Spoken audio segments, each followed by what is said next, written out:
Welcome to Speak of the Devils, the premier podcast for Sun Devil football.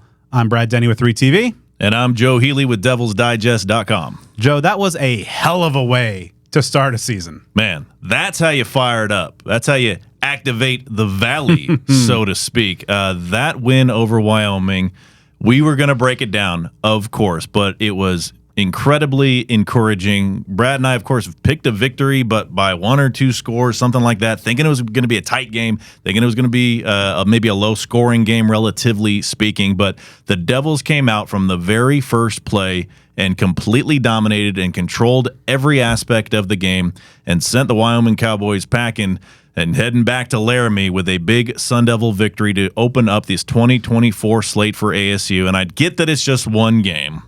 But, man, that just looked like a different brand of ball. It looked like a different level of talent for ASU than anything that we've seen over the last couple of seasons. So, really couldn't think of a much better way to get things going here in 2024 for ASU. Yeah, we talked all offseason that there's some interesting parallels perhaps to that 2012 season, and that had kind of an early Todd Graham type feel of a defense that got after the opponent, scored some on their own, an offense that was pretty fun, exciting, a quarterback wearing number 10 who could run a little bit. Yep. So, yeah, we'll break it all down. Lots to discuss there, and also to look ahead to the big-time SEC matchup on deck. Mississippi State's coming to town, and to do that, we're going to be going behind enemy lines with Brian Hadad, Sports Talk Mississippi, to get his insight, and we're going to be joined by a couple of Sun Devil players that had some pretty big roles on Saturday night. Cam Skattebo and Xavion Alford. And folks, Sun Devil fans, football is underway, and if you're jonesing for a new vehicle, like you're jonesing for another ASU victory, your first call, your only call needs to be to Jones Auto Group. Jones has been servicing the state of Arizona and the Sun Devil community for more than 50 years with multiple locations across the state. They are as strong as it gets when it comes to their support of Sun Devil athletics and the ASU community. In fact, Jones Auto Group was the original provider of vehicles to Sun Devil student athletes for NIL purposes. They jumped in first, and it is your support that enables them to continue to do that year after year. In addition to their unwavering support of Sun Devil athletics, Jones Auto Group offers unique tax advantages due to their dealership locations that can save you big-time money. It doesn't get much better than that when shopping for a new vehicle. Working with the fellow Sun Devil who will treat you like family and potentially set you up for some unique savings. So to get there, contact our guy, Parker Jones. He's not only the owner and GM, but a third-generation Arizona State alum, and just like you, a die-hard Sun Devil fan. Here's his cell number. Take it down. He wants to hear from you. You can call or text him, 602-881-8998. Again, 602-881-8998. Browse their inventory of new and pre-owned vehicles at jonesautocenters.com. Jones Auto Group, Arizona's best since 1970. All right, let's take a quick rundown of the news today. And Sun Devils hit the practice field 1-0 on the year this Tuesday morning, and the first part of it wasn't good. Kenny Dillingham said it had the feel of a 1-11 team practicing. He felt that his team was kind of acting like they won the Super Bowl, but he got fired up.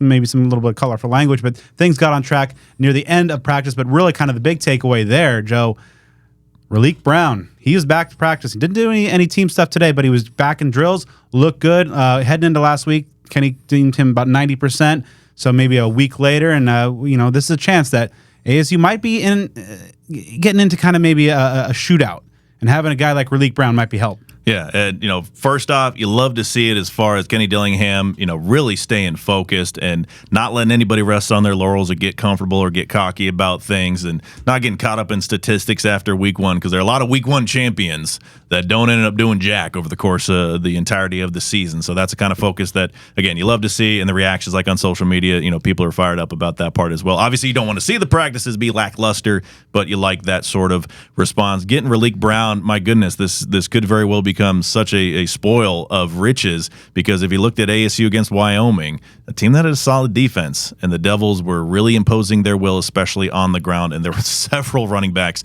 that looked very, very good last week, and now you throw in a former 5-star athlete on top of that. Maybe he's back this week, maybe the following week. You've seen you look at scores like Texas Tech last week. Some teams that can score points are up ahead on the schedule for Arizona State, so you want to get all the firepower you can get. So whether it's this week or beyond, when Raleek Brown gets on the field for the first time for ASU, going to be a huge asset for the Devils. Status quo in the other injuries in terms of Prince Dorba, Sean Na'a, Tate Romney, Jordan Crook as well. All in the next couple of week time frame. We'll see. One recruiting note to pass along is ASU's 2025 quarterback commit Michael Butter Tollefson, who had some issues getting eligible to play out in Southern California where he was. He's actually becoming, just like a lot of ASU's roster, he's coming back to the Valley. He's now transferring to Mountain Point High School, and where he's going to be immediately eligible to play. So we'll see if he's able to suit up, but obviously being in proximity to his future school, the staff gets a nice close look and kind of gets to monitor his progress. Yeah, that's wild stuff. We're gonna have to get the Hode Rubino in or Chili Ralph Amson, one of these pros as far as the local scene to get some more information on that particular one. I mean, if nothing else, it's good for him to find a spot so he can play some ball. I mean, that sort of thing is just absolute chaos. Obviously gives you some encouragement as far as him sticking with his ASU pledge if he's already making his way to the Phoenix area to play high school ball. That's a cool thing. Hey, that's going to help ASU's in-state recruiting because he's going to be pegged as an Arizona recruit. So, there are some little sparkles, little, silver linings that can come with this. But ultimately, it's great that he's getting a chance to be eligible and play, and to do so pretty much in ASU's backyard. That's a big deal, too. So before we take a look back at that huge win for the Sun Devils over Wyoming, if you want to get all the information aside from what we provide you, you got to become a member of DevilsDigest.com. I'm sure I'm preaching to the choir. I know that each and every one of you are already a subscriber, but for the few of us probably listening to us for the very first time, of course, because if you have been listening to us for years, then you're already locked in on Devil's Digest. Get to DevilsDigest.com. Go ahead and become a subscriber. It's going to get you premium content across the Rivals network, which gets you coverage of other teams, recruiting coverage, multiple sports. Just a wealth of information can be found on the Rivals network.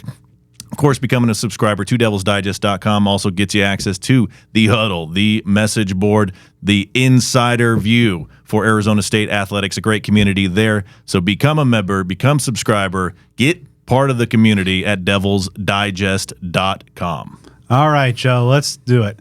Let's look back at what ASU did to Wyoming. Now, we both, as you mentioned off the top, thought ASU would get the win.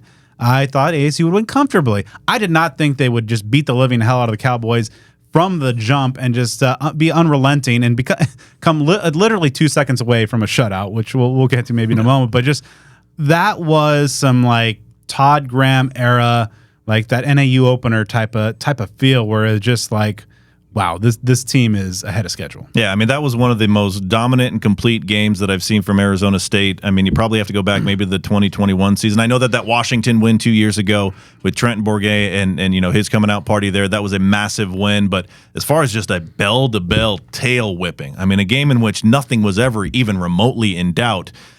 It's one of those things that perspective is important for Sun Devil fans right now in the sense of, yeah, there were days where you'd see those games fairly regularly, especially in opening games. You're putting up 50, 60 points, something like that. Just haven't seen too many of those, especially in the last couple years. And if you ask me, the tone was set from the very first snap. Of course, the pick six that we'll talk about, happened about 40 seconds into the game.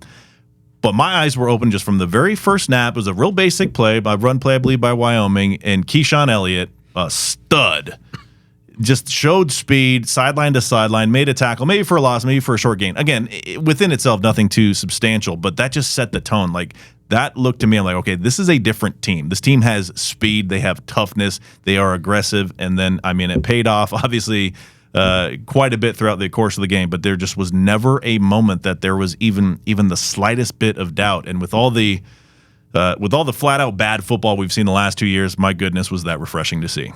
Yeah, I mean, you mentioned there's no doubt, and this has been the last couple of years now of just nothing but doubts for this Sun Devil fan base and the community.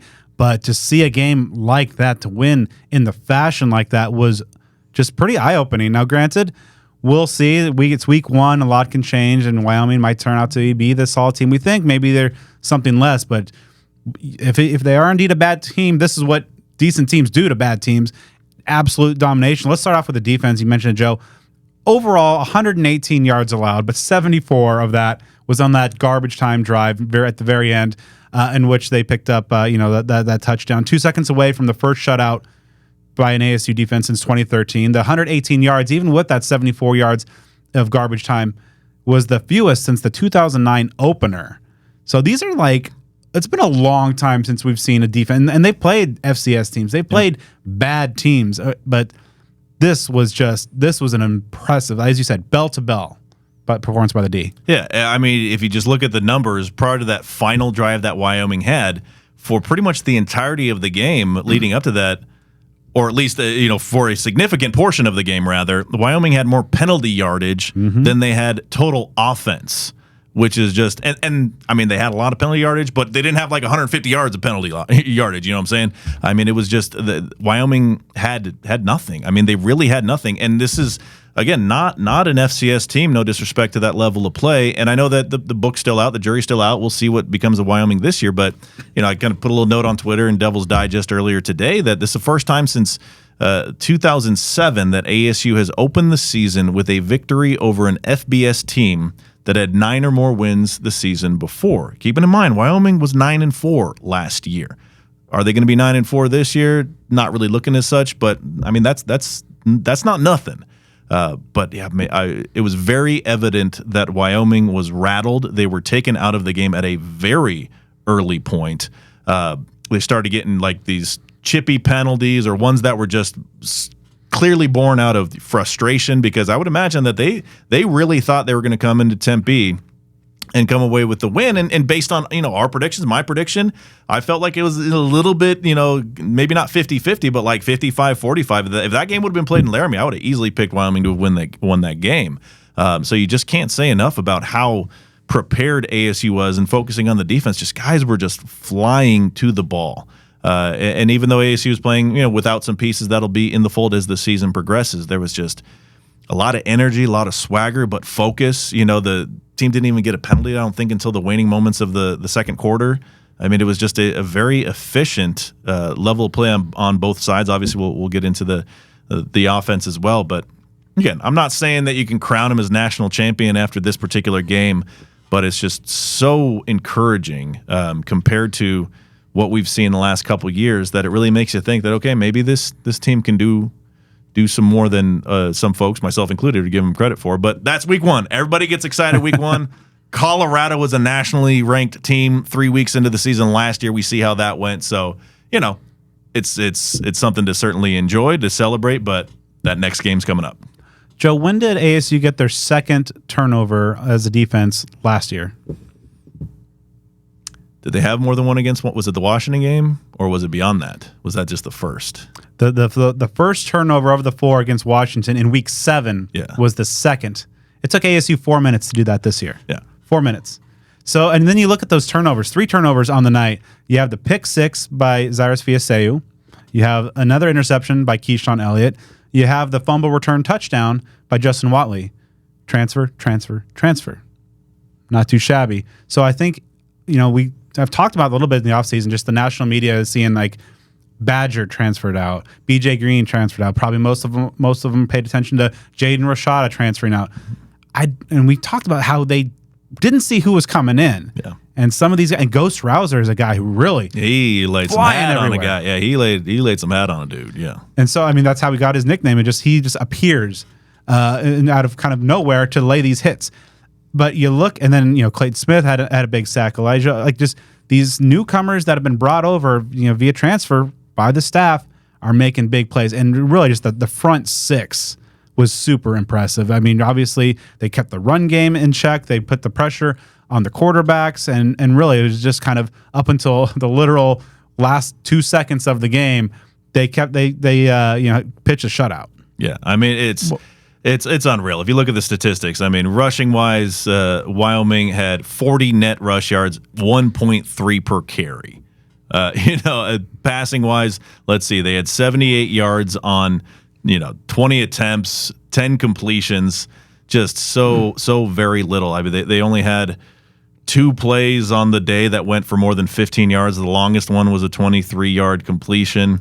So it's just, my goodness, or at least you start to stagger when you describe it. Again, I have to kind of bring myself back down to earth because it's not something that you anoint a new world heavyweight champion as a result of this game. But I just felt that this game is going to prove something one way or another because it is not your typical opening game. That's one that if ASU would have dropped, then you start looking down the barrel of the following games like, all right, Mississippi State, Texas State is good. And you start going through that. But now you have a different narrative, which is like, okay, like Mississippi State, that's a beatable team. Texas State, we'll see what happens. Texas Tech had to go to overtime to beat an FCS team. So it helps keep that enthusiasm. When everybody's 0-0, you got that energy, man. You got that fire. You're enthusiastic. You're ready to go. You keep that going when you go 1-0 and you look real good doing it. Yeah, you can become Florida State real quick. That's one. I think the only thing that I didn't love about the defensive performance, and this is not anything that was a bad, but more of an incomplete. The cornerbacks that we've talked about as just kind of being maybe the biggest question mark on that side of the ball really were untested because the passing game was really kind of LaTerrence Welch had a nice PBU, but really just there was no threat on the outside that they had to worry about. Now we'll talk about later, but that's going to change this week. But other than just kind of still having some questions about how the corners are going to hold up, it was just one of the most impressive and just really 2012, 2013. Todd Graham, left lane, hammered down type defense and of being disciplined, generating turnovers, and helping themselves with some points. Yeah, and you got to see some guys get some time. That's a beauty thing about a blowout victory like this. A guy like Xavion Thunderbird, who was such an intriguing recruit, and not like buried on the depth chart, but there's just a lot of veteran players at linebacker. So to see him get out there, 4 tackles, including a sack, I mean that's really encouraging. That's these games, whether it's a blowout victory against a Group of 5 team or FCS, whatever the case may be, these can do a lot for players' confidence, especially someone who's just not at the top end of the depth chart, and that can provide dividends maybe this season, maybe down the road. So there's small pieces that are moving around right now, that could be highly beneficial for ASU. So yeah, defensively, you got to be so thrilled with what you saw. A lot of guys got action. A lot of guys contributed. Someone you mentioned, Elijah O'Neal, in there with the sack. He's someone that, again, given the injury to Prince Dorba, that he's going to have that spotlight at least for a handful of weeks, but probably through the duration of the season. So, I mean, goodness gracious, you got to be thrilled about it. And kind of like we were talking about on Twitter after the game, it's like if your biggest complaint defensively or as a whole is that you gave up one score with 2 seconds left to your third, fourth string players, including a lot of walk-ons, then it's a pretty good day. Yeah. Pretty good day for the offense too, Joe. 499 yards of total offense. That's pretty good. 241 of those on the ground. Now, I did hear a Mississippi State show earlier over the last couple of days that said that maybe overlooked because there's nobody had a big game, but nobody had to have a big game. I mean, Cam Skattebo after the game mentioned that he was pulled 8 minutes left in the third quarter because of the big lead, and that's a good. As he said, it's a good feeling because ASU's depth on the ground was so extensive. But let's talk about Sam Levitt because that's a guy who was under the microscope, winning the quarterback job. I thought just excellent. I mean, really was poised, confident, seemed prepared. The pocket presence that he had was really impressive to me. Didn't turn the ball over at all. I mean, that's priority number one. Don't turn the ball over. But also, he was making plays and 61 yards rushing, pre-sack total on the ground, showing that mobility. And so overall, I mean, for a redshirt freshman making his first career start against what is pretty good, at least was coming into the year, pretty good defense. I thought, I mean, that's you had to love what you saw. Yeah, I mean, you got to be really impressed. He was 14 out of 22 passing, 258 yards, 2 touchdowns. ASU threw 7 touchdown passes last year? You got 2 in the 2 touchdowns is like a superstar performance compared to things that have been seen over the last year or two.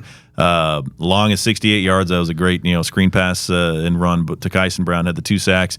Yeah, as you mentioned, I mean, he had the 61 gross yards, 47 net. I mean, even the net is, if you're getting 40 plus yards out of your quarterback, rushing on the ground, that's a big deal there. You average almost 6 yards a carry, even after those sacks were taken out of the equation. If you figure just the gross, it's 7-8 yards a carry. He just made good decisions on when to run. You saw some nimble footwork, some stutter step type of stuff. And I know that we really lean into the Taylor Kelly comparison because there's a lot of easy ways to do that, but he just looked that way. He's not helping. He keeps leaning. Yeah, he keeps showing those flashes. So, I mean, that was there. I mean, was it a perfect performance? No. I mean, there were some overthrows, some timing issues, and that takes time to get used to all the moving pieces, but there were just no glaring mistakes or there were no, you see these especially in some of the FCS openers where it's just you just have too much manpower to lose. You can still have like a C- game and win by a few touchdowns and making a lot of errors, and it just looks good on paper because there's just such a big gap between the talent between the two teams. Wyoming is a talented team, well coached, and they've had a string of success, especially under Craig Bull over the last decade or so. So that's certainly no slouch that ASU beat, even though they beat them very handily. And yeah, Sam Levitt, you got to give him a very high grade for his opening performance. It's just a different feel. It's just a different feel at quarterback, I think, because over the last couple of years, there's been injuries, there have been poor play, there have been developmental issues. There's just been so much inconsistency for a number of different reasons that when you watch that game, you just feel like, all right, ASU's got its starting quarterback. Yeah, and so I think that is very promising, very encouraging. But obviously, over the next few weeks, and especially in the meat of the Big 12 schedule, that is going to ramp up a little bit. But, you have to really tip your cap. And, just putting up those kind of numbers, keeping the ball out of jeopardy. There wasn't really any balls that were, questionable or whatever. There were some misfires, but he wasn't putting the ball in jeopardy. There weren't any white-knuckle moments. And after the last couple of years, maybe that's a welcome change. But let's talk about that backfield, Joe. Cam Skattebo, touchdown, 66 total yards, I believe.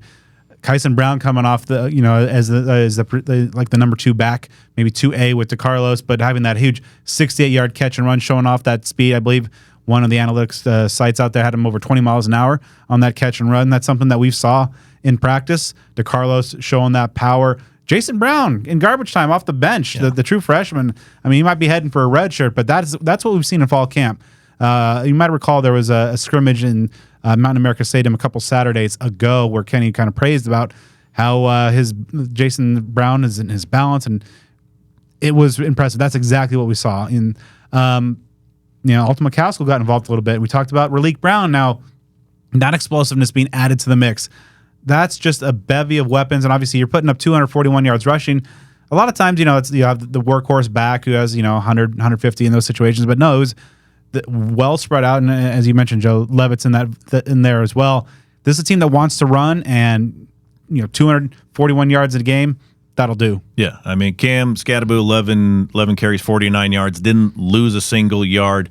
It's kind of an interesting stat line where he averaged 4.5 yards a carry, but his long run was only 9 yards. So that just shows you that he's consistently doing it, carry after carry. And with everybody, you could see the grit and the determination that they had. How many runs did ASU have where the ball carrier is essentially initiating contact and leaning into it? He's not getting stuffed and pushed backward. He might even be dragging guys a little bit, but definitely like being the aggressor. You saw that on multiple occasions. Heck, even, I know it was a waning moment of the game, stuff that folks call garbage time, but like Jeff Sims looked good running the ball to where you think maybe they could have some packages for him. And then, the fun little strategic moment, and I love the thought process. Getting Keona Pete a carry, which was a wild deal. I remember, watching the game, like, who's that big dude, like, wearing a different jersey? And as folks know, his younger brother, Koa Pete, who's an elite basketball recruit, a top 10 overall basketball recruit, happened to be visiting Tempe over the course of the weekend and was in attendance for the game. So to see his brother get a carry as an offensive lineman, I liked playing that game. That was pretty, by that time we were down on the field and looked up, and because, sometimes if there's, especially in special team situations, that if there's players with the same number, there's like kind of those spare jerseys that are no nameplate, just a random number, and look up, and all of a sudden there's this huge hulking dude in a 35 jersey carrying the ball, and like, okay. Yep. Yeah, and so then like pregame, Bobby Hurley and some other folks from the basketball program were there with Koa on his official visit. I really hope that's right there, that brother getting the O-line carry. I hope that's like just the differentiator. Like, sorry, Duke. Right? They don't ball out in Tempe. And if people, no one else can really match that because no one else has, the family members doing that sort of thing. And of course, Pete's from the, the famous Pete family locally, Todd Pete, Andrews Pete, ones that were highly successful high school, college players. Of course, Andrews Pete, I believe, was a first-round pick of the Saints, offensive tackle from Stanford. So high legacy Cassius Pete as well. I mean, they're some athletes in that family. So again, in a game like that, you can do something like that. If it would have been the one-score game that I predicted, or the close game even that you did, probably aren't seeing that sort of thing. Yeah. So just wall to wall, and again, just going through the list. I mean, DeCarlos Brooks looks so good. I mean, he's a solid player. I mean, for him to be healthy is a big deal. Jason Brown, as you mentioned, just not the biggest guy out there, even though he's got a good stout frame for the position, and he was just running with a ton of confidence. Kyson Brown almost getting to 100 all-purpose yards, man. When he got that screen pass, I just remember saying, like, all right, something can happen here. It's just one of those ones where you see it. Kind of reminded me, I mean, it was a different type of deal, but just those, Sam Kelly to Rudy Burgess screen passes from the Sun Bowl in 2004. That was just a beautiful play. But, I mean, you look down the stat line, and you just love to see, like, a bunch of dudes carrying the ball. Derek Xavion getting involved in the action. Jake Smith, man, he looked quick. He looked like he is that guy. He is that dude from his high school days. Jordan Tyson getting it done. Shimon Mateer getting a touchdown grab. Just people contributing. They were just, especially going back to, compared to a year ago in that opener, and just that ominous omen of the Haboob delaying things for a couple hours, and that was like a 3 or 7. It was a one-score game. I mean, that was ultimately very much in doubt up until the end. So I think Sun Devil fans just don't take this kind of thing for granted anymore, because these last few years have offered quite a bit of perspective. What kept occurring to me during the game and watching things unfold is that this is exactly what we've seen in spring and fall camp and watching these practices, that this is a defense that swarmed to the ball. This was an offense that obviously thrives with their backs, but they didn't have to do it too much, but Sam Levitt was able to push the ball downfield to Jake Smith, to Jordan Tyson. Melquan Stovall had a nice catch and run as well. But everything just seemed heightened, kind of like how I thought there'd be a win, but not to this degree. That they look good in fall camp, but not like this. So very promising, and maybe there's an element that it's game day, the little extra energy. They're hitting guys that aren't their teammates for the first time. But it was just a very promising debut. Now, speaking of the offense, one area that I'm a little worried about is that, because it is exactly on that theme of what we saw in practice, is the offensive tackles gave up some sacks. Josh Atkins at left tackle, Maxi Hanachor at right. That's still a big worry for me, just like kind of the corners on defense. And we should take a moment to talk about the special teams there. 2 missed field goals. Now, Kenny did say that the last one with Carson Kiefer late in the game kind of put an asterisk by, because Kiefer came in a little bit cold. But Ian Hershey, under 40 yards, I think at the P4 level you got to make. And unfortunately, that kept ASU from putting crossing 50 points. Joe, do you know the last 50-point game that ASU has had? I think that I do, but I will let you be the one to disclose that to our listening and viewing audience. Yeah, it's also the last 60 and last 70-point game that ASU's had. Of course, the U of A game back in 2020. So we talked about kind of those 3 key areas with the offensive tackles, corners, and special teams being question marks. And if you want to be objective here, that those are still big question marks heading into week 2, and of course, an SEC team in town. That's going to be just ramping up. But overall, I mean, you can't. I don't think if you're an ASU fan, you can't come away from Saturday not feeling good about the course of this season potentially, or the rebuild. Maybe maybe this season is not something that is huge, but in terms of just the upward trend and the rebuilding of this program, this was a great step in that direction. Yeah, and something else to throw out there on special teams, because again, last year especially, you saw play that just wasn't up to expectation. Kenyon Floyd averaging 46 yards on 2 punts. That's not a bad thing right there.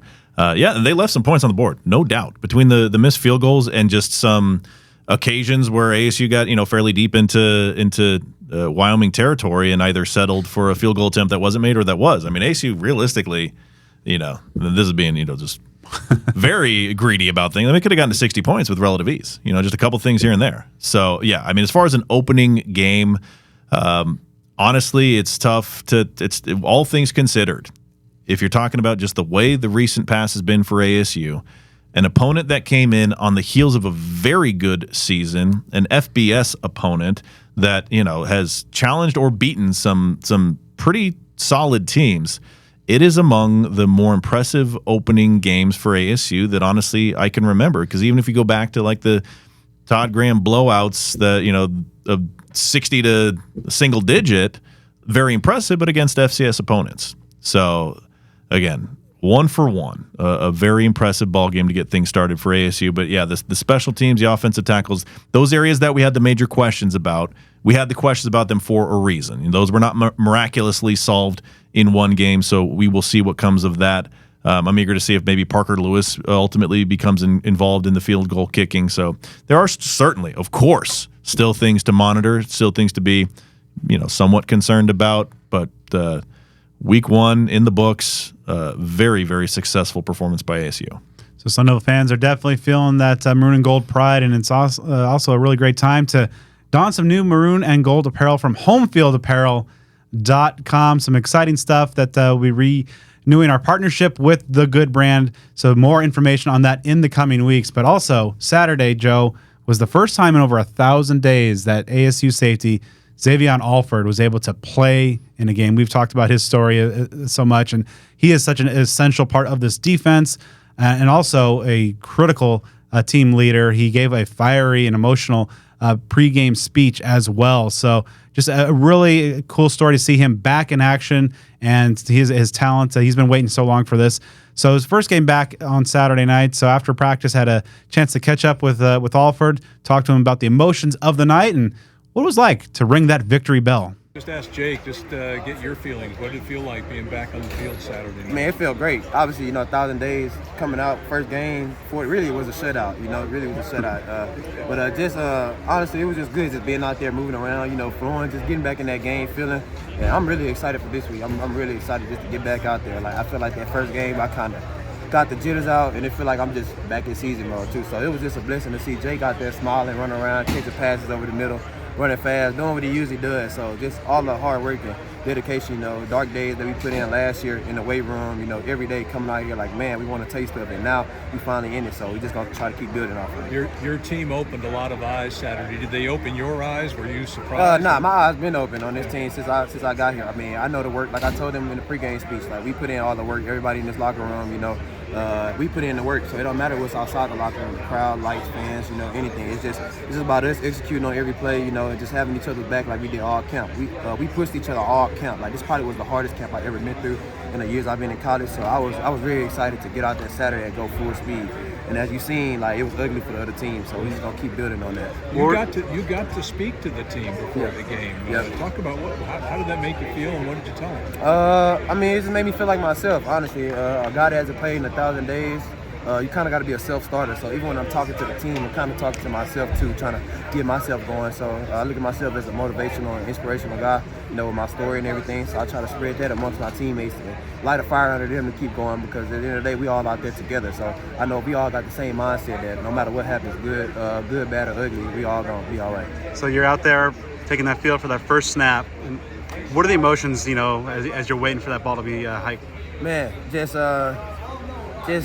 was real emotional, just especially me being in the back, like just roaming by myself, kind of knocking into the game. It was just like, man, like like I don't know. It's just really inspirational for me, because obviously nobody's seen kind of what I went through. Like it was a lot of long nights, hard nights where I was like, man, and it was sometimes where I wanted to give up, but just me knowing that somebody's out there watching, some kid, some teammate, some maybe grown up adult, just going through adversity and just being able to battle through that 1,000 days, 1,000 days of doing something, you don't get the results you want to do. Most people will quit and give up, but that's just the type of person I am, dedicated, motivated. So just getting back out there in that field, it felt great. Like I said, I'm excited to get out there this week. How many hits or how many plays did it for that kind of, that emotion maybe subside, just to feel like it's football again? Really one. Really took one play. Once I seen, and to be honest, I really don't think when I'm in the game, really. I kind of just do all my thinking in the week, preparing, and I kind of just flow. So once I see, the running back bounce out with the ball, I'm kind of just following them, just kind of floating around. So it felt good just being out there. Like I said, I'm so excited to, play, I guess, competition, just get out there and play real football. So how gratifying was it to see the defense just dominate from the jump? Obviously the early turnovers, but then just like all game long putting the clamps on them. Man, it was great, because, I mean, this defense, like we sat and talked in the dark, with each other, like, man, about about where we really could be, and we really want to be a top defense in the country. Like, no ifs, ands, or buts. So that starts today. Like I tell the team, like you win the game throughout the week. You don't just show up on Saturday and win the game. Like, it's about how you practice, the preparation. So defense wise, I mean, we got guys like Zarius, Keyshawn, any room. I'm super confident walking out there with any room, any group, however deep we are. Like it doesn't matter. I know the defense. The mentality that we have, just talking to those guys, we all are like, they're my brothers, and I love going to war with them. It's going to be ramping up this week against Mississippi State. Jeff Levy offense, fast pace, like to throw that ball around a lot. What are some of the things that really kind of jumped out to you in your preparation? Really just, getting lined up. I feel like, with these guys, like I said, my brothers on defense, I feel like as long as we get lined up, it don't matter if the New England Patriots is in front of us. Like, I feel like we could, get the job done with all those guys, like 1 through however many on defense, 33, like all the way to the 3D. I feel like we can line up and play with anybody, the best in the country. So just stand on those guys about our preparation, like being prepared, and then when we go out there, just doing it full speed, live bullets. What are the keys, like going up against and trying to slow down a really up-tempo team like that? Like I said, really just getting lined up. I feel like as long as we get lined up, we're gonna be fine. Like we kind of know what to expect. Watching film like over the weeks, and then at the end of the day, just showing up when the lights is bright. Like this time for us to make history. First we could be the first ASU team to beat the SEC team. So like I take that as a challenge. So I'm gonna challenge the guys, and we're gonna try to step up to this challenge. Is that something you guys have been talking a lot about? Nah, not really. Like it don't matter. Like I said, it don't matter if the New England Patriots came through here. Like I'm gonna preach the same thing to the guys. Just being tough, being smart, the team and the ball. That's what Coach Dillingham implemented into this culture. And I told him before the game, like that's what we did. We changed the culture. Obviously, as you can see, coming out like that with the first game, but that means nothing at all. Like, got to keep moving on, keep getting better each week. And, no matter who it is, we're gonna do our job. Sorry, this question was already asked, but just talk about that first snap that you took after 1,000 days. Man, it felt good. Like, like I said, especially just being back there kind of roaming, like kind of being in my element. I feel like, I was back at home. Literally, I feel like I was back at home. But I'm really excited to get out there this week. I feel like the type of player I am, the more I play football, the better I get. So just, me stepping in there for the first time, I'm really excited about this week, especially they throwing the ball around. So, I feel like it's my type of game. Were you less nervous, more nervous than you thought you would be? No, I really wasn't nervous at all. I had the little tears before the game. It was what it was, emotions, just all the workouts, late nights, put it in. But, hey, once I strap up, it's go time. So. How much of a factor was the crowd? Obviously, the student section was packed, but the crowd throughout was pretty good. It was really loud out there. It was sometimes, you can't hear each other. You screaming. You could be this close, screaming, trying to get the calls and stuff, get lined up, but they really don't know how much of an impact they make. Like that atmosphere, that just makes us, this amp up. The energy in there, it was great. Especially after this guy Zarius, that first touchdown, just being back there in the post, and I just heard it erupted. Like it was like an earthquake, and I was like, man, that's great. So we want that feeling to stay in that stadium for a long time. So we're going to keep doing our job, keep coming out here preparing each and every week, to get that job done on Saturdays. Are you expecting it to be even more turned up this Saturday? Yeah, I definitely do. I expect it to be about 10 to 15,000 more people in there, especially after that. And then, I know we got fans, but I feel like the extra people might come to see us lose, so they just, it is what it is. So Kenny said that you do a much better job than him in the pregame speech. Yeah, I bet. Yeah, I know I do. He gets a little emotional, but I do as well. But it's, it's different coming from a player, like coaches can get you motivated, but the players play. Obviously, me being a leader, like I said, being a guy that they seen go through adversity, so I feel like my voice kind of carries more, like, just them watching me, just like, man, he's been through stuff, he's worked through it, like, so like that's just being battle tested. That's what we breed here. Basically, you want to be an adversity response team. So man, I just try to get them motivated. Like I said, a guy that hasn't played in 1,000 days, you got to be a self-starter. So even when I'm talking to the team, I'm talking to myself. I look at myself as a motivational, inspirational guy. Why not spread it throughout the team and create a fire, before we run out there and get ready to go whoop some ass. So a speech like that, you don't really plan ahead. You just like speak from the heart on the spot. Yeah, it's all off the dome. Literally, it's all off the dome. Same thing as this week. Like, I've always been that guy, like that just step up, to make that speech or do whatever to get us going. So it's gonna be a good one this week. So yeah. That week one hype video came out yesterday, and it showed that pregame hype speech specifically, and you were talking about how you were pointing specifically at the sign that said the team inside the locker room and trying to motivate everybody. Do you feel like, especially when you're going maybe against tougher competition, that those speeches need more necessarily? Do you feel like it's just a collective process? I think it's just necessarily a part of us. Like, I think it's just here at ASU, because if you really look at the roster, it's really a lot of guys that's kind of been slept on, or maybe that was highly recruited guys but went through some type of adversity, or like guys that came from smaller schools but as good players. Like, I feel like our whole team is really like guys that's assembled from adversity. So, like, we're going to use that as our fuel to our fire, like all the things that we've been through, and we're going to play like we've been through something, So, obviously, as you can see out there, defense, offense, special teams, like, it was all explosive, it was all like we was like putting our foot down out there. So we're gonna try to keep playing. That's gonna be our identity, and we're gonna try to stick to our identity throughout this whole year. So with the defense, you have a lot of transfers and new faces on all three levels of the starting defense, and with the new culture and mindset of takeaways and all that, how's it been kind of getting everyone to kind of buy into that throughout this off season and really play together and fly around? It was pretty easy, especially because with some of the transfer guys that we came, they were already experienced, and they was guys that wanted to get to a spot to work, not get to a spot to kind of relax your day, score and go through the motions. Like, we really want to win. Like, this whole team cares. Like Coach Diddy said, like, everybody on this team cares about winning and playing football. Like, the passion that we have, like, lining up with those guys, like, it makes it easy. It makes it easy to do your job. Like, you don't have to focus on anybody else, because that we all have the same mindset. So it really didn't take long for guys to really buy in, and the takeaways on defense, we pride ourselves on trying to get 3 or more games. So that's the standard we're gonna hold ourselves to.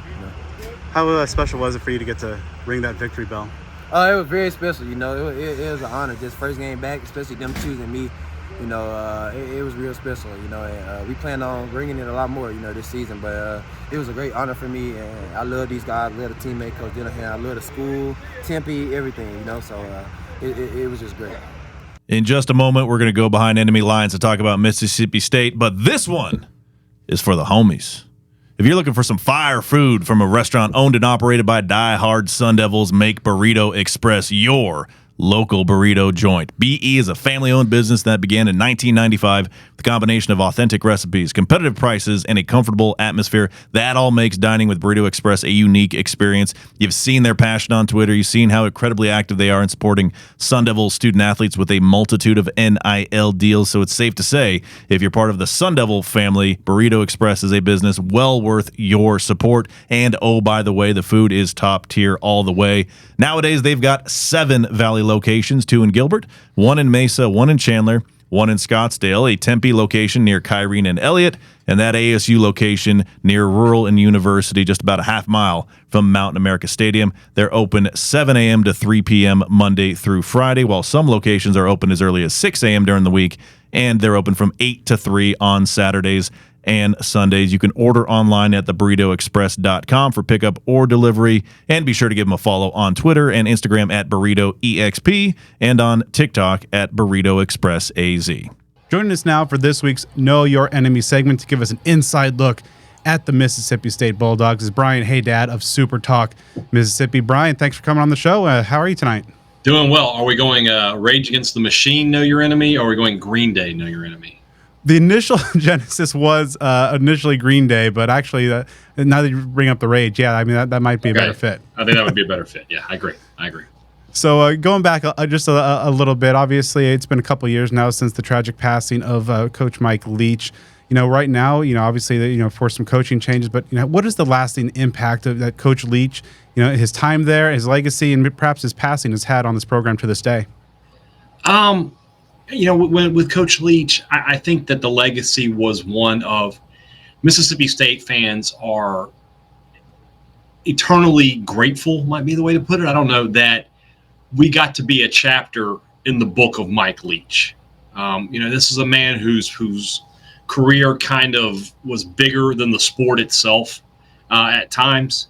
And to know that he was here, it was just a short while, but he did a lot in his time here. He was beloved in the community. We now, we get to be part of that group with Texas Tech and Washington State that can say Mike Leach was our head coach and got to experience the joy that he coached with and the fun that he had with all of us here. I think that's the biggest lasting impact of him.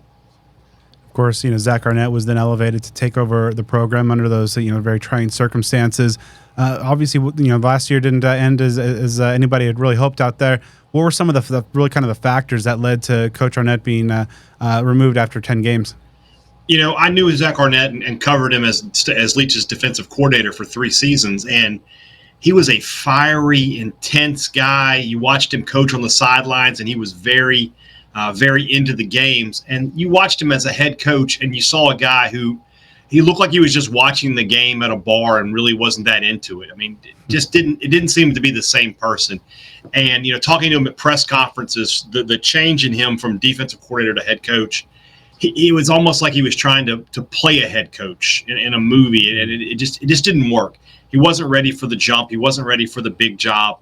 I give Mississippi State's athletic director, Zach Sulman, a lot of credit for realizing that and making a move. A lot of ADs would have come in and said, it's just his first year, he'll figure it out, and gone from there. I don't think you could have afforded to do that with Zach Arnett, because I just don't think he was ready to be a head coach. And it's a shame it didn't work out, because I liked Zach, and I thought he was a really great defensive coordinator. But he's moved on now, Mississippi State, to Jeff Lebby, and definitely a new style of offense that we're not used to here in Starkville. Yes, of course. Speaking of Jeff Lebby, from bringing that offense that he had at Oklahoma and Ole Miss as well, what was kind of the initial reaction to the hire of Coach Lebby, and what's the kind of the early returns in your evaluation of the job he's done to this point? I think people were excited because State was so bad offensively a season ago, one of the worst teams in the country, one of the worst in the SEC, and for Lebby, you knew coming in that he brought that offense with him, that fast tempo, that explosive play. Obviously, Mississippi State fans had seen what he had done at Ole Miss, where he and Kiffin came into a program kind of like what State is in year one there, where there was not a lot of excitement at Ole Miss when they took over. And without the use of the transfer portal, by and large, he just kind of took what he had, and they went from a team that could barely score on anybody to one of the best offenses in the country automatically. His reputation kind of spoke for itself.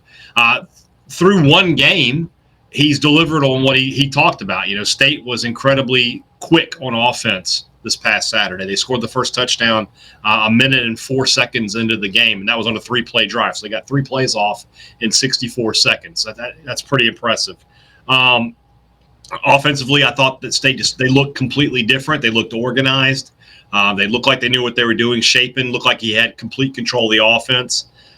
There's still some question marks there, obviously. I don't think that they were as explosive in the run game as Jeff Lebby wanted them to be.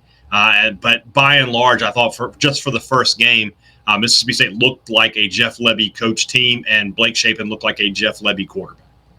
Speaking of that first game, obviously, just one game and playing an FCS opener can obviously lead to a lot of caveats. But just overall, what were some of your big takeaways from what you saw on Saturday?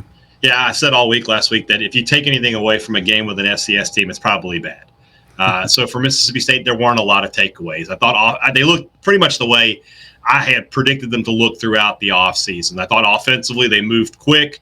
They spread the ball around. They had some big plays. Maybe didn't run it quite as effectively as I would have thought they would have, but if you go back and watch the tape, Eastern Kentucky spent most of that game in 7-man boxes, and they were loading up and trying to stop the run. That's what made them a little susceptible to the pass. Defensively, this is a team with a ton of question marks coming into the season, and if you watch that game, they didn't do a great job of answering them. They only gave up 7 points. They were good in short yardage situations, but 1st and 10, 2nd and 5, that there were some plays to be exploited against this defense. They didn't get a lot of pass rush, which was surprising considering you wouldn't think Eastern Kentucky would have a very strong offensive line. But again, the main thing is they only gave up the 7 points. Forced a turnover and got a touchdown out of that. We're able to block a punt and get a touchdown out of that. So if State's defense can put some points on the board, that's going to go a long way for them this Saturday. As Arizona State found out this past Saturday, I know that there were some defensive touchdowns in that game. Those are backbreakers. When you can get points off of plays not on the offensive side of the ball, your chances of winning go up dramatically. So for State, that's what Coleman Hutzler, the defensive coordinator, talks about a ton, is getting the ball back to the offense. So if State can go out and do that this weekend and the weekends coming forward, they can have a successful season. But if they just have to, if they are just out there not getting turnovers, this defense is susceptible to giving up some yardage and points. And talking about Blake Shapen, ASU folks know him a little bit. One-time ASU football and baseball commit as well, but had a solid opener and had some success in his previous stop at Baylor as well. What's your evaluation of him so far and his overall fit, perhaps, in this Jeff Lebby offense? I think he's a great fit, because he has the big arm. He can throw the ball down the field, and he has some mobility. He's not, is he a Jaden Daniels type runner? No, nothing like that. But he is a fantastic athlete, and he can get free. Had I think 40+ yards rushing, which if he's going to do that every game, that's going to be fantastic for State. But the main thing you see from him that State hasn't had the past few seasons is that big arm. He had the 65-yard touchdown pass to Jordan Mosley early in the game. Took some shots down the field. Was very accurate. 15 of 20. I know he had at least one drop in there. So just looked like he was in command and didn't, I only remember one play that I could say he made a mistake where he threw to the wrong guy, threw it into coverage when he had a guy open. I was very impressed with Blake Shapen. All off season long, Lebby has told us that those two guys have been on the same page, that he really likes what Shapen brings. He compared him to Matt Corral, who he had at Ole Miss. So I think that he's a good fit. With Shapen, the biggest concern is keeping him healthy. That was a problem for him at Baylor. If he can play all 12 games for Mississippi State, though, I don't see a reason he can't be statistically very, very good this year. Look at the offensive skill position talent. Some losses from last year, but also some notable additions through the transfer portal. Overall, how do you feel that the set of playmakers for Shapen kind of compares to what the Bulldogs had in 2023? I think there are a lot of new faces, as you said. If you go back and look at last year's final game against Ole Miss, I think offensively it's 11 new starters. That nobody is back from that game, which can also be a good thing when you consider how bad State was offensively a season ago. At the running back position, like I said, they weren't as explosive as I thought they would be. I like Devon Booth, the transfer from Utah State. I thought he was the best of that bunch on Saturday. The receiver position is where State really went out and was able to upgrade both through the transfer portal and through recruiting. A couple of big-time transfers. Kevin Coleman, you saw him on Saturday, was really good. 5 catches in the game. Also really good in special teams. Had some big punt returns in this game. Kelly Akari was State's top recruit or top transfer, receiver out of UTEP. Averaged over 20 yards a catch last season for the Miners, well over 1,000 yards. Injured week 1. I expect him to play this week. They might hold him out, but I think he's going to play this week. And then from the freshman class, Mario Craver is a guy to keep an eye on for sure. A true freshman out of Alabama. He has the top end speed that this State team has lacked over the past couple of years. The ability to get down the field, the ability to make some guys miss. He had a touchdown catch on Saturday. I expect him to continue to get a bigger piece of the action each week. So those guys, State has not had a relatively deep receiver room over the past few years. I think it's as deep this year as it's ever been. They're still unproven, but I think the talent is definitely there. So obviously, going from Eastern Kentucky to Arizona State, ASU had a pretty solid defensive showing in the opener. What kind of game plan are you expecting the Bulldogs to bring to Mountain America Stadium? Yeah, I think that Lebby kind of is what he is there. He's gonna go fast.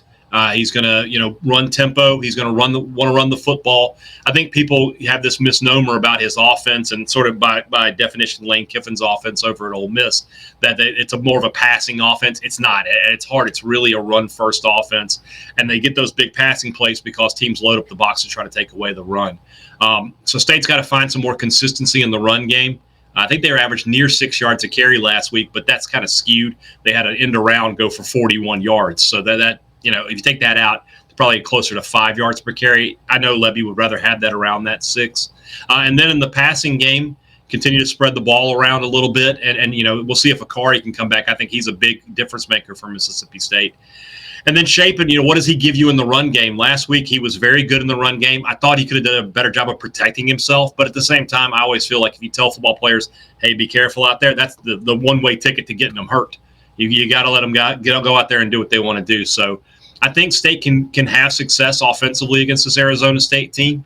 But at the same time, we saw last week Arizona State did a great job against Wyoming and the way they were able to force turnovers. And I feel like they're very and Levy talked about this on his Monday press conference. Very confident unit right now, and they're going to have that crowd behind them. So it should be. State needs to come out and get that crowd out of the game early. It's sort of a cliche to say you want to score early. Yeah, everybody does, but when you're on the road, you want to get that crowd out of the game. Going up 7-0 is a huge key for them. So flipping over to the defense, you mentioned some question marks there. I believe 7 out of the 8 tacklers from last year's squad are gone. How do you feel that the group is kind of replenished, and how that unit's looking so far? Yeah, so far, I mean, like I said, they didn't look particularly impressive. I think from a talent perspective, it's weird. If you look at them from a high school recruiting perspective, there's a lot of 4-star guys over there. Guys who were highly recruited out of high school. They just don't have a lot of experience. Zach Arnett and that staff, they just did not do a great job of rotating guys over the past few years. That's why, Buki Watson and Jet Johnson, 2 guys who graduated last year, I think they combined for a combined 270 tackles. It's because they were just on the field for nearly every play of the game. And I don't know if that was a trust issue or just the coaching staff not doing a good job of rotating guys in and out. So, guys like Trevion Williams from Mississippi State, really highly recruited, had offers from most everybody in the SEC. He just hasn't played a whole ton. Your most experienced guys are DeMonte Russell, who's been here for a few years, Stone Blanton, who transferred in from South Carolina, but he started some games for the Gamecocks last year. And then in the secondary, Hunter Washington, Bryce Pollock have started games for Mississippi State. But there's just not a lot of experience against SEC and Power 4 opponents now. I got to get used to saying Power 4. I think that, when I look at what Arizona State was able to do last week, that gives me some concern. I think we're in for a shootout between these two teams, to be honest with you. If your listeners are gamblers, taking the over might be the right call this week for them, because I think we're going to see some points. I see Mississippi State probably going to struggle a little bit with this Arizona State offense. So, doing some role play and putting you in the shoes of ASU OC Marcus Arroyo, what kind of game plan are you drawing up for success for the Sun Devils against that Bulldog D? I'm definitely going to try and run the football quite a bit. I think that this defensive line showed last week that they can be had in the run game. And then on top of that, I don't think State was very aggressive last week, but from what I know of Coleman Hutzler, he wants to be aggressive, so I'm going to try to use that against him. I'm going to go some play action. I'm going to run some screens and try to get them out of position. I don't know about trick plays, ends arounds and stuff like that. I feel like that's kind of in the moment, but I'm definitely going to be running the football against this Mississippi State defense. I just don't feel on the defensive line they're going to have some problems there this year. And I think that Arizona State can have that success in the ground game. You mentioned some of the guys on both sides of the ball already, but maybe who's a guy or two, maybe a little bit under the radar, that could play kind of an X factor role in really kind of determining Saturday's outcome. I'll give you 2. I'll give you from the offensive side of the ball. It's tough to say Kevin Coleman, because of he's already going to be one of the top guys on the scouting report. But what he was able to give State last week in special teams is something they're going to need to kick away from him. Eastern Kentucky, I don't know if you've watched the film of that game, Brad, but their punts were more like throws. It was like they were just throwing it directly to Kevin Coleman, and he took full advantage. I think he had 117 punt return yards in that game. So, I mean, that's just a huge factor for State. So Arizona State would be wise to stay away from him in the return game. On the other side of the ball, a guy to watch out for is one of State's cornerbacks, Kelly Jones. Really physically does not look like a cornerback. He's 6'4" and 200 pounds. That is not a typical cornerback. That's usually a guy who either converts to receiver or he puts on some weight and becomes a linebacker or a safety. But they've got him out there on the perimeter. So physically, I think he can provide – he's a mismatch with guys. If he can stay with receivers, it's going to be tough for them to get catches with them. So that's somebody to keep an eye on. This will only be his second start. He's a redshirt freshman, didn't play much last year, played okay on Saturday, but this is a much bigger step up for him. Ultimately, when you see these two teams and what they were able to do in week one, and it's still early in the season, but how do you see Saturday playing out? And do you think there's going to be a lot of cowbells in the stands here at Mountain America Stadium? Well, I hope not, because as something I always tell Mississippi State fans, never travel with your cowbell. That's an easy way to get it taken up. Cowbells are for Davis Wade Stadium only. And then if you go to a bowl game, if they'll let you bring them, that's fine. But taking them on the road is a great way to never see your cowbell again. I think it's going to be a close game. I think it's going to be a high-scoring game. I saw Bill Connolly from ESPN, the S&P Plus, had it Mississippi State 28-25. I might add 10 points to each team's score in that one, something like 38-35. I really do think the offenses will dominate the day. At the end of the day, I would normally tell you that an SEC team would be able to come in and physically dominate both lines of scrimmage. I don't know if that's the case in this one. If Arizona State is able to get a couple of early possessions and get a couple of early scores, I think they can ride the crowd to victory. I would take State to win in a close one right here. But if Arizona State comes out and wins this game, I won't be surprised by that at all. Well, Brian, definitely appreciate your time, your expertise, and your insight into the Bulldogs. And we'll have to get you back on the show next year when the Devils are making the return trip to Mississippi. Absolutely. Be happy to do it. So before Brad and I jump into our preview of Mississippi State, you got to get ready as well with Cactus Sports. While many ASU stores have come and gone, Cactus Sports is a community staple. Founded, owned, and operated by ASU alumni since 1992, every purchase made through Cactus Sports results in royalties that help support Arizona State University. Many of their competitors have been bought out and operated by out-of-state corporations, while Cactus Sports stays locally owned and operated. They consider it a privilege to be able to work together with their guests, alumni, fans, and students who help give input for some of the products Cactus Sports buys. When you purchase from Cactus Sports, not only are you assured of the highest quality, officially licensed merchandise, but you also have the satisfaction of knowing that you have truly helped support local small businesses.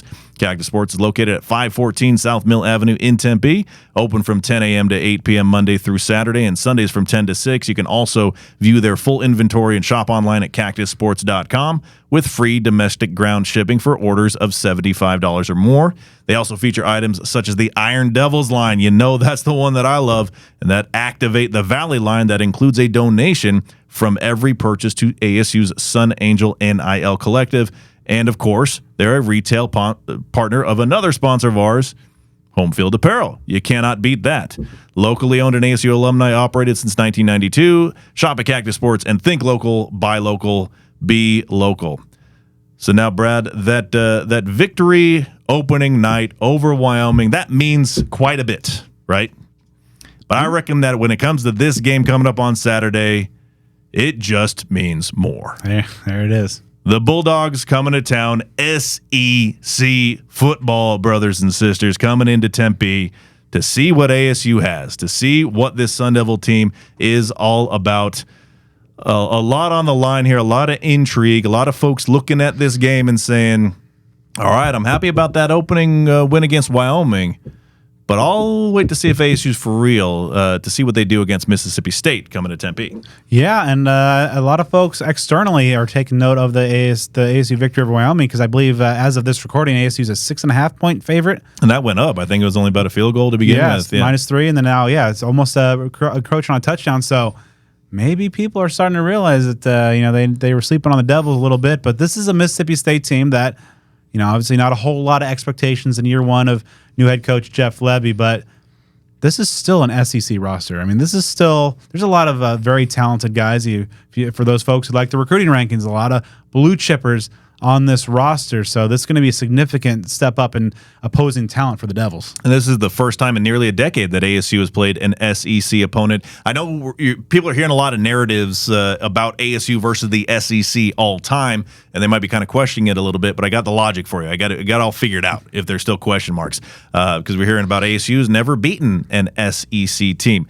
So that's technically correct if you look at it within the context of ASU playing that team and what conference that team was in when the two teams played. ASU is 0-5 all time against active SEC teams, and kind of oddly, all those games have happened within the last 20 years. It began with that heartbreaker against LSU in 2005. I remember being in the stands for that one as a student at ASU. Those losses to Georgia in 2008 and 2009. Missouri in 2012, that was their first year in the SEC. And then that neutral site game to open the 2015 season against Texas A&M. Now ASU is 4-11 all-time against the teams that currently comprise the SEC, but some of those are games against the likes of Texas and Oklahoma, which obviously just joined the conference this year. ASU has several games against Missouri from years ago, well before they joined the SEC. So that's kind of how it works out to where you have a couple different statistics you can talk about. Yeah, and I believe this is the first of 10 total SEC matchups over the next 8 or 9 years. You have ASU heads to Starkville next year. Then there's an A&M home and home, Florida home and home. Maybe that LSU series finally it's on the schedule. We'll see. And then the Texas in somewhere in the early 2030s. Right, yeah. That LSU game, it kind of reminds me of like that, what is it, Back to the Future 2, when the guy comes out at the end and he's like, we had this running bet that we didn't know if you'd show, like this, years and years of hype and expectations and delays and things like that. So obviously, naturally, this is the first ever meeting between Arizona State and Mississippi State. And, looking at the Bulldogs, looking at the program over the last, decade or so, you really kind of cut it into different chunks. From 2014 to 2018, they had at least 8 wins in 4 of those 5 seasons. I believe it was 2014 with Dak Prescott. Like, they were number 1 in the country for a period of time. The first playoff rankings, Mississippi State 1, ASU 6. Yeah, so that's like probably an image we'll use, leading into this game. Then you fast forward 2019 to last year, only 1 season above 7 wins, and that was when they were 9-4 in 2022. Obviously, a tragic occurrence, not only for Mississippi State, but the college football, the sports world over, when Mike Leach, head coach from 2020 to 2022 for the Bulldogs, passed away on December 12th of 2022. Zach Arnett took over as interim head coach for the bowl game of that season, then the first 10 games of last year, but he was dismissed after a 4-6 record. You heard about that in our Know Your Enemy segment. Greg Knox took over and split the final 2 games that he was head coach last year, and then moved on to a new head coach. But if we're looking at that 2023 season, it was a back and forth deal last year for the Bulldogs. Started with back-to-back wins, and including a victory overtime win against the U of A. So good for them. But then that was followed by 3 straight losses, then 2 wins, then 3 straight losses before splitting the final 2 games, including a season-ending loss in the Egg Bowl to rival Ole Miss. So just a back and forth type of thing last year. Moving ahead to this year, Jeff Lebby hired as head coach this offseason, most recently the OC and quarterback coach at Oklahoma from 2022 to 2023, and he had the same roles at Ole Miss from 2020 to 21. So the main objective there was to kickstart this Mississippi State offense, and they got a accomplished mind to do that. Yeah, and so this Lebby offense off to a good start, putting up 56. Now it was an imperfect game, and Lebby he was not happy at all with the ground game. And it is a spread game, and there's going to be a lot more passes on Saturday than ASU saw in the opener. But this is still an offense that likes to run the ball a little bit, and they're kind of running with a running back rotation, though. No lead back, but also have a dual threat quarterback, Joe, with a familiar name. Yeah, and if we're looking at this team kind of from the macro perspective entering the season, Mississippi State was picked next to last in the SEC in the preseason media poll, only ahead of Vanderbilt. Now, they did come into this season with tied for the number 23 transfer class, according to Rivals.com, and the number 26 traditional recruiting class, according to Rivals. So, they're getting some talented players in the mix, several key departures from both sides of the ball. It's a very, very different looking team from last year between the coaching staff and the players.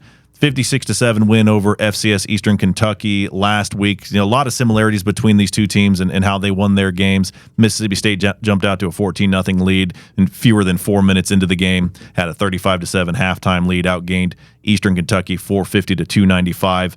But moving ahead and looking toward the personnel that you mentioned there. On offense, Mississippi State lost their 2 top quarterbacks, their top running back. They all transferred between transfers and graduation. They lost their top 5 pass catchers in terms of receiving yardage from 2023.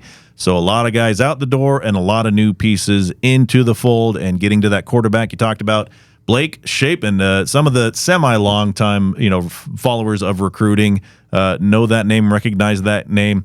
Formerly a verbal commit to Arizona State for both football and baseball around 2019, ended up decommitting, signed with Baylor, was there from 2020 to 23, threw for over 5,500 yards, but made his way to Mississippi State for this season, which I believe is his final, though there are guys that are spending a lot of time in college these days. Yeah, so he actually was on the show after he committed, so I might have to go through the archives and maybe put that back out there just for some fun. But yeah, he's a guy who's won some big games. Health has been a kind of concern throughout the course of his career, but good showing early on. Very strong arm, obviously, with the great athleticism with the two-sport athlete there. And, kind of like Sam Levitt, a dual threat, not necessarily a guy that you're going to look at to be as a big-time runner, but somebody who had great success against the Eastern Kentucky and can make his mark on the ground. So ASU's defense got to be cognizant of that threat. And statistically, week 1 for Chapin, a very sharp game, 15 out of 20 passing for 247 yards, 3 touchdowns, no interceptions, 44 rushing yards on 7 carries with a touchdown. He was the team's leading rusher.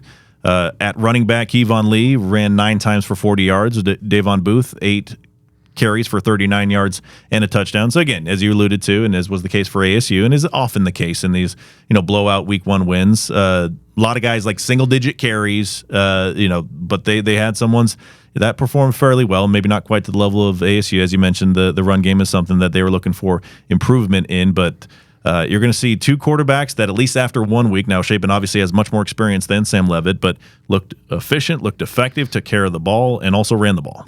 Yeah, and so the ASU's got to be having if they can get another similar effort to what they were able to do, putting the clamps on the Wyoming run game, a team that also wants to run. Now, this is, of course, going to be a different style. Lee's a guy that brings some nice heft to the ground game as well. But I think, outside of the run, this is going to be a real good, interesting matchup between ASU's defensive backs and a much improved group of wide receivers for the Bulldogs there. Kevin Coleman, Jordan Mosley had some big games on Saturday, but as you heard in our prior segment, Kelly Akari from UTEP, a deep threat, a guy who can really stretch out that defense. It looks like he's trending to play, so we'll track that in the next couple of days. But we talked about in the review of the win, ASU's corners are going to have to really kind of get their game going. Yeah.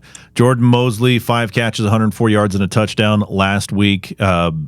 Very explosive game for him. He's worked his way up the depth chart for Mississippi State because he transferred in from Northwestern after the 2021 season. Only caught 5 combined passes in the last 2 seasons. Obviously, he did that in 1 game with a triple-digit effort as well. Kevin Coleman, 5 catches, 88 yards and a touchdown. He also had 117 punt return yards, so 205 all-purpose yards. If you remember that name, his name was being thrown around as a plausible recruit for ASU. If you remember, like the A.J. Duffy recruitment at quarterback, and Coleman ended up being one of those 4-star recruits, along with the likes of Travis Hunter, who Deion Sanders lured to Jackson State. He began his career at that FCS program, even though he was a 4-star recruit. Now, he didn't obviously follow Sanders to Colorado. He went to Louisville last year, and then, of course, transferred to Mississippi State for this season. True freshman Mario Craver had a 54-yard touchdown in his first action. So even though there are a lot of new faces there for Mississippi State, as there are for ASU, some guys were making plays last week for sure. Yeah, and another area where there's a lot of new faces along that offensive line. They really kind of overhauled everything with, I believe, 4 new starters coming in as well. Another guy kind of kicking and changing positions.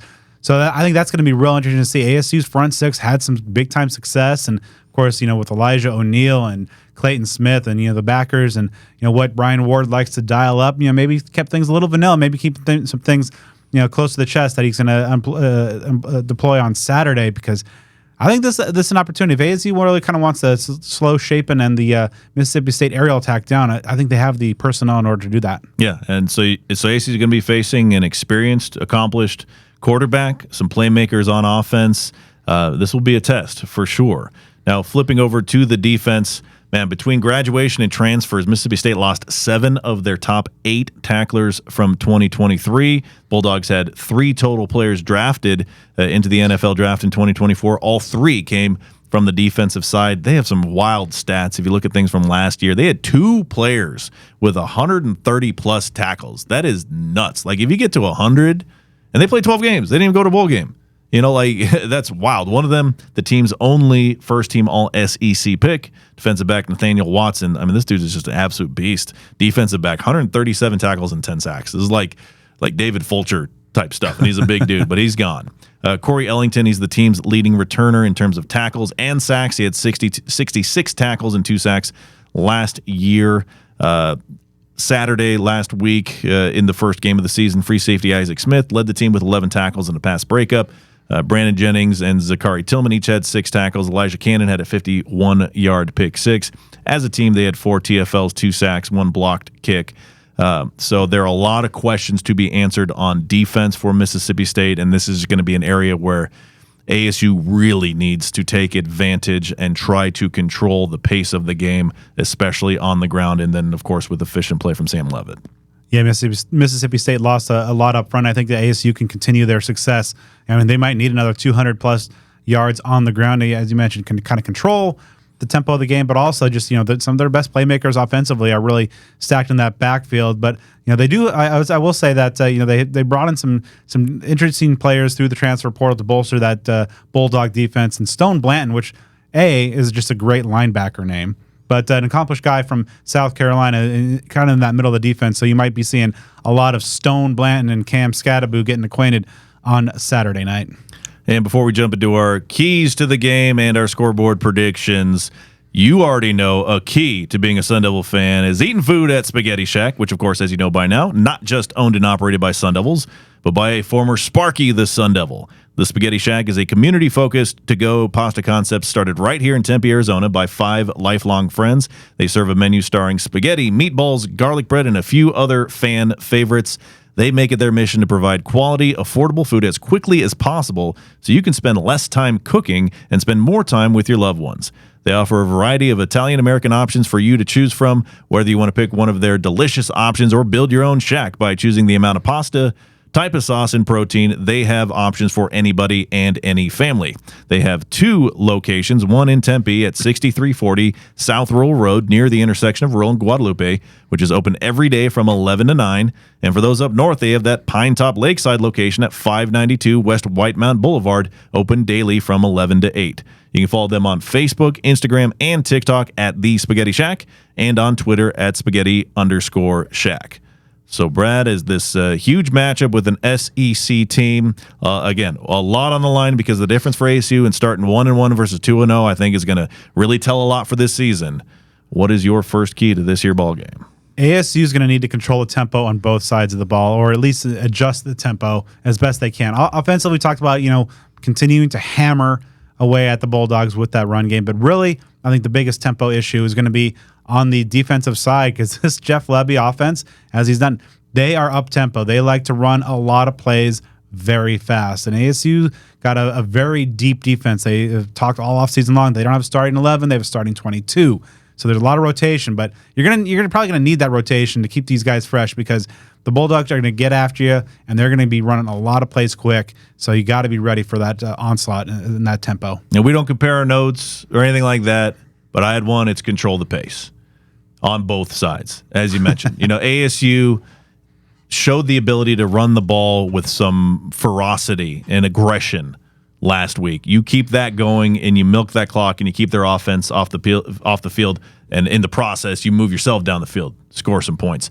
Defensively, you have to do what you did last week and swarm to the ball, bring guys down on first contact, get them shorter yardage gains than they were intending to get or thought that they would get. There were a lot of occasions last week where it was just like a Wyoming ball carrier hit a brick wall. You need to have that sort of thing happen. You can't give them extra yardage. And once again, on offense, you can't be getting 3-and-outs or missing out on opportunities, because that's going to be your real way to strike within this game. And you're going against a Mississippi State defense that, again, has a lot of question marks. So you should be able to do those things.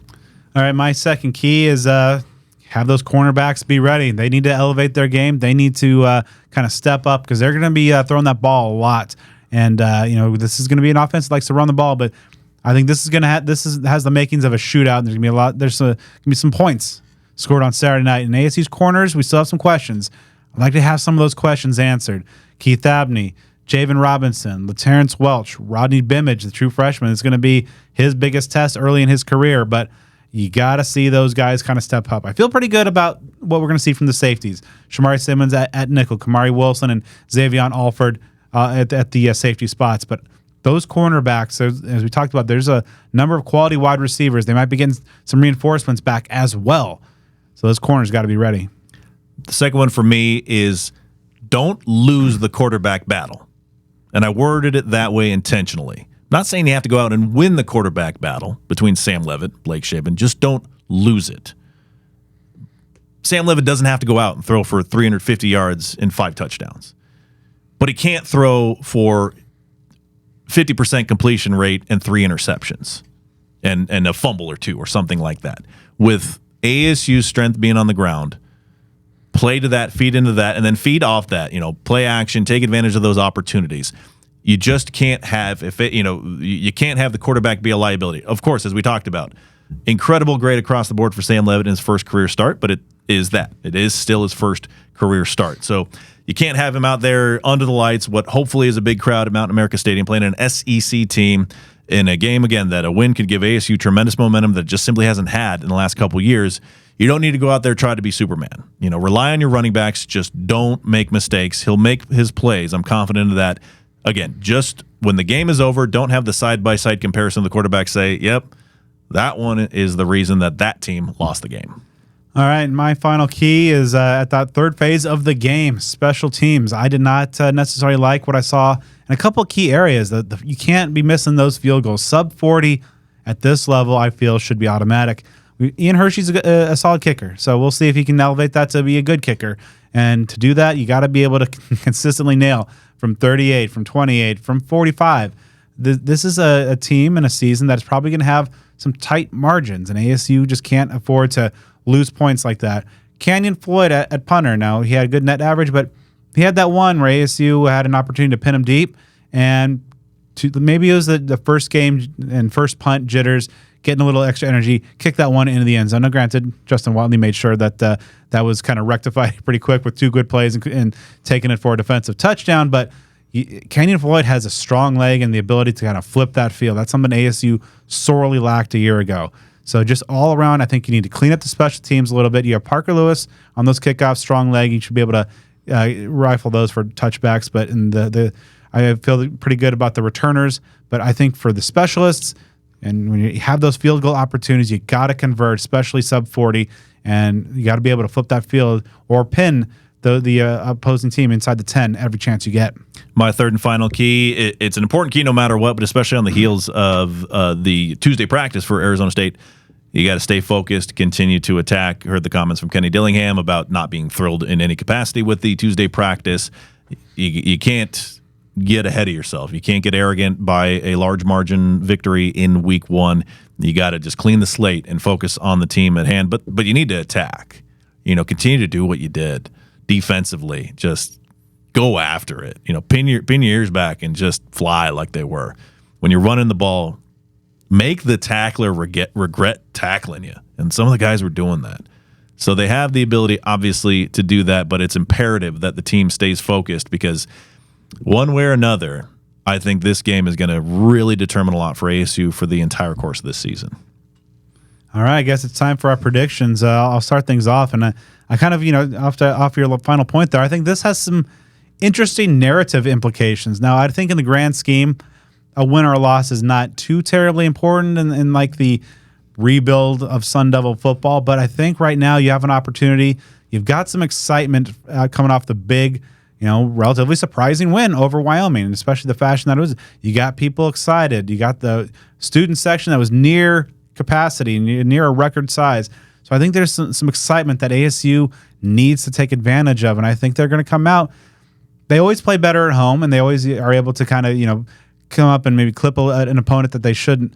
But this is a team that I think that they match up pretty well against. And when I look at the 4 principal units in this game, the offenses and defenses, I think ASU's defense is right now probably the one I have the most confidence in. I do think that this is going to be kind of a back and forth shootout affair. Maybe not necessarily like a shootout between those legendary offenses like Arizona and New Mexico or something along those lines, but I still think that this is going to be a game where both teams are going to be having their moments. Ultimately, though, I think ASU's defense is going to be the one that's going to be able to maybe get that one stand they need at a critical moment or force a key mistake, get a critical turnover, get a sack that puts them, really behind the sticks. So ultimately, I think, it's going to be a lot of fun, a lot of, kind of white knuckle moments for fans of both teams. If this game was in Starkville, I'd probably flip the score or keep the score the same, flip the winner. But ASU 2-0, 34-28. Got to echo a lot of that. I think there should be some energy, some enthusiasm. For those of you listening to and watching this, man, get on out there Saturday, because this team really earned it last week. They earned the cost of admission for as many Sun Devil fans as humanly possible. Obviously, when Mountain America Stadium gets rocking, that is a very difficult place to play for opposing teams.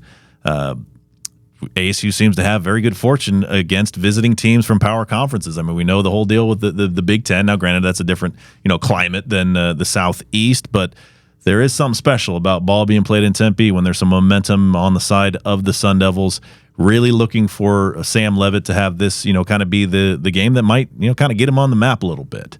That quarterback battle, I really can't highlight that enough about how important it is that the lesser experienced quarterback of the two, of course, being Sam Leavitt, plays at that level of his counterpart, Blake Shapen, who has a tremendous amount of collegiate experience. But like you were saying, Brad, I think that there are a lot of matchups that favor ASU, especially when the Sun Devils have the ball. I believe that they should be able to run with effectiveness. They can do that. You milk the clock, you just demoralize the defense, and you keep momentum on the side of the home team. But I feel like this one is going to be a tight contest because the SEC teams, these are prepared. You've got a very good head coach in terms of just offensive credentials in Jeff Lebby, and they can bring that to the desert here. So it's really tough to predict because both these teams are so different night and day personnel-wise from last year. So you really can't look at anything from last season from Mississippi State and draw these conclusions because there's just so much roster turnover, just like there is for Arizona State. But again, I think this is going to be a back-and-forth one.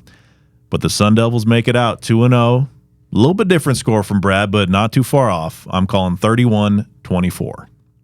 Now, before we wrap things up here, we want to spend some time to give a huge thank you to our wonderful friends at Sun Devil Family Charities, a 501c3 nonprofit organization created primarily for the purpose of raising funds to provide financial assistance to Arizona State University alumni, students, staff, and immediate family members adversely affected by medical issues.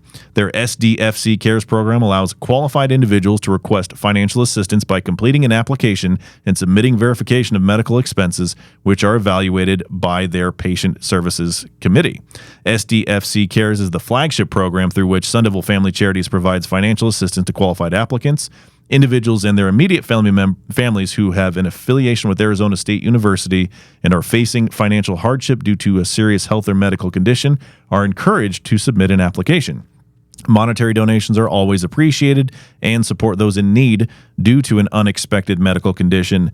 Volunteer and sponsorship opportunities are also available, and these opportunities can all be found online on their website, sundevilfamily.org. Follow them on Facebook at facebook.com/sundevilfamilycharities and on Twitter at sundevil_family. All right, so before we close things out today, we're both talking about how ASU's run game is going to be critically important on Saturday, so might as well talk to the man atop that running back depth chart. Here's Cameron Skattebo. Last year, even after we won, so it was good to see. I mean, the confidence is high right now. We just need to make sure we keep our heads screwed on straight and focus on each week one at a time. You said something along the lines after the game, like, this is a different team.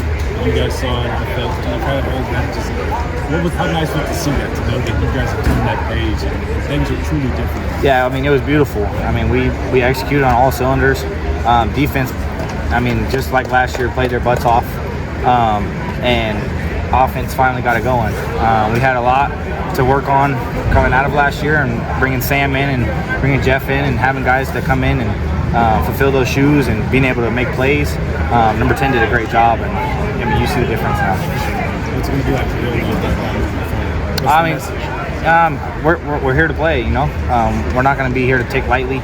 That team probably came in here thinking we were going to be terrible, and people can't think that anymore because we have a team with us. We have a tight team, guys that like each other, and guys that want to play football for Coach Dillingham and for each other. What would you like to see? What the excitement level is playing an SEC team on your home field Saturday? Yeah, I think the biggest thing is playing another team.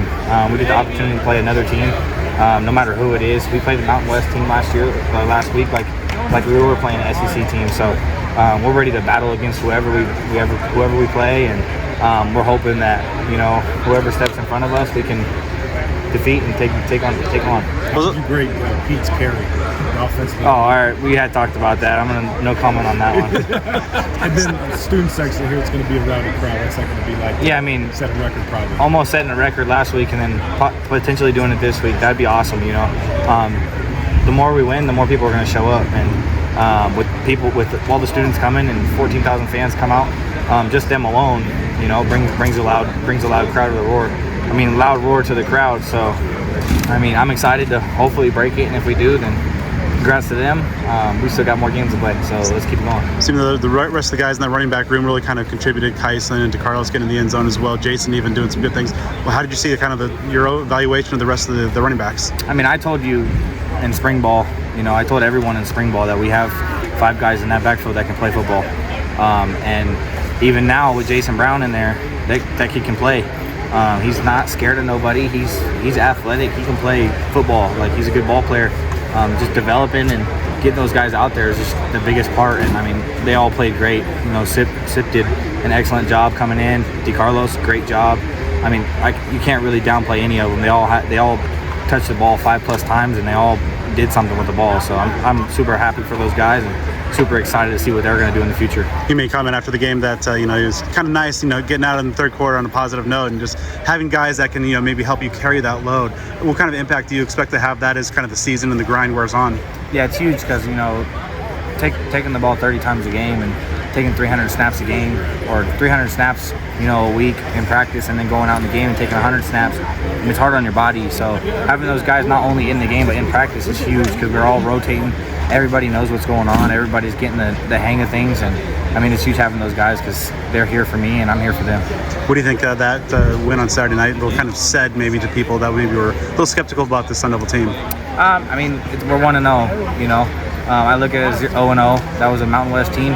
We're a Big 12 team. We're supposed to beat that team. That's not a win that we should be excited about. But even though we got the win, we still have another week to play. Now it's an SEC opponent, so we go from Mountain West to SEC. So we'll see how that plays out.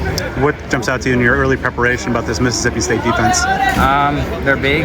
They're physical. We just got to work hard. We got to play our brand of football. I'm not worried about anybody else who we play against. If our offense and defense worries about ourselves and we do our jobs right, there's not many people that can beat us. What are going to be the keys to keeping up that momentum and the offensive success that you guys had on Saturday? Just working every day. If you're constantly working and getting people to see you and you have your teammates on your backside working just as hard as you are, it comes along. And that's going to do it for this episode of Speak of the Devils. I'd like to thank our guests, Brian Hadad, Cameron Skattebo, and Xavion Alford. This week's game will kick off at 7:30. Another national TV game, Joe. ESPN, Prime, the flagship ESPN. None of this. It's so great just not being in the Pac-12 network sphere anymore. You know what? There's some good people that I'm not thrilled that they're not affiliated with that anymore. But you know what? From the fan perspective, the viewer perspective, it is a wonderful thing. So make sure you stay with the show on the social media side. Lots of good stuff coming all week long. You can follow the show on Twitter at SOTD Podcast, on Instagram at Speak of the Devils. Subscribe on YouTube, like us on Facebook, and give me a follow on all things social at BDenny29. And you can follow me at Joe Healy42. And once again, just a huge shout out and a big time thank you to our incredible sponsors. And once again, that list is Jones Auto Group, DevilsDigest.com, Cactus Sports, Burrito Express, Spaghetti Shack, Sun Devil Family Charities, and Homefield Apparel. And then when you're done supporting our amazing sponsors, drop us a 5-star review on the podcast platform of your choice. Joe and I will be back next week to wrap up the battle against the Bulldogs and look ahead to a road trip to San Marcos.